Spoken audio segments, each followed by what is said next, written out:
All right, hungry boys, this one's for you, all my Vietnam reenactors out there. Let's talk the food that you should bring to reenactments, Milsim events, whatever you go to. Which, by the way, I recommend Bay events 10 out of 10 times. But if you are a longtime fan of the channel, you remember that I once posted a video talking about poor man's reenactment food. This is that to like the top tier level.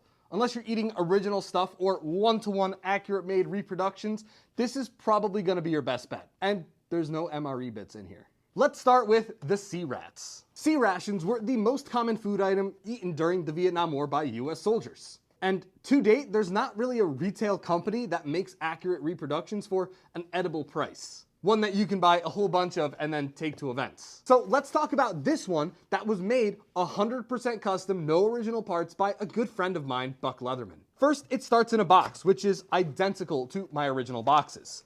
And up top, you're gonna find your accessory pack. Now I haven't cracked this open yet because I wanted to be surprised, but let's take a look at the stuff that he's reproduced here. First things first,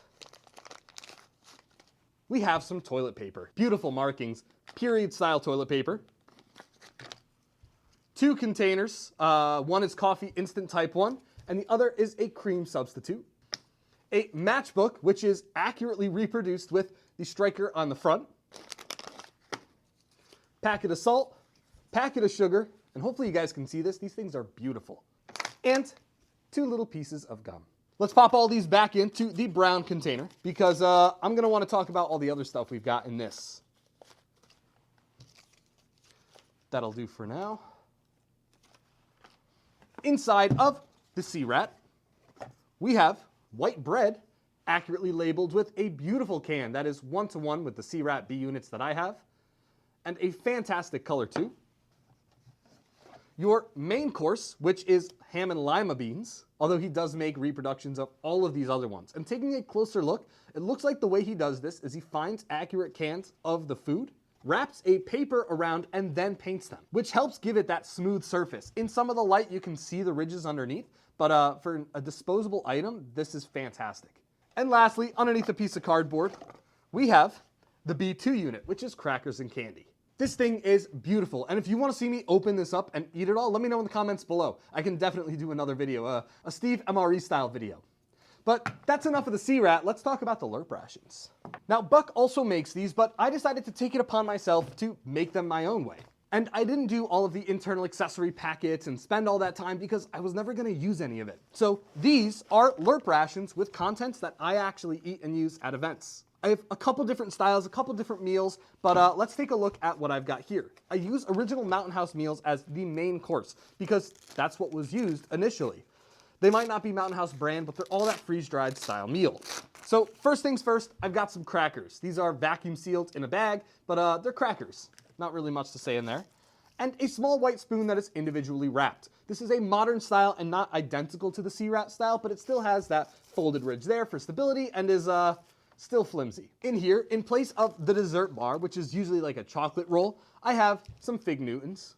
I have some dried pineapple, air sealed in a bag, and the main course. Now, these main course bags are supposed to be brown. I did buy some very expensive bulk ones from a food packaging company, and unfortunately, the color is just not it. So I opted to use the clear ones. Now, this right here is a butternut squash, rice, and beans kind of thing. And as you can see, I reproduced those labels pretty accurately. This was actually with a lot of help from Buck, so thanks to him. But underneath, I have a card which has tape along the bottom with the internal meal bag, which is a separate open top, square bottom bag that I attached with the tape and wrapped up tightly, just as they did with the originals. And this was an absolutely super easy, fantastic way to go for rucking. I had a lot of water on me, and all I needed to do was pour some water in this, give it 15-20 minutes, and I had a beautifully delicious meal. And let's also talk about those bags. These are those bulk bags that you might still be able to find. I got them for pretty darn cheap, and all I did was add some sticky Velcro to the inside of it. This allows me to reuse them. Don't worry, I have plenty that I kept preserved just for my museum purposes, but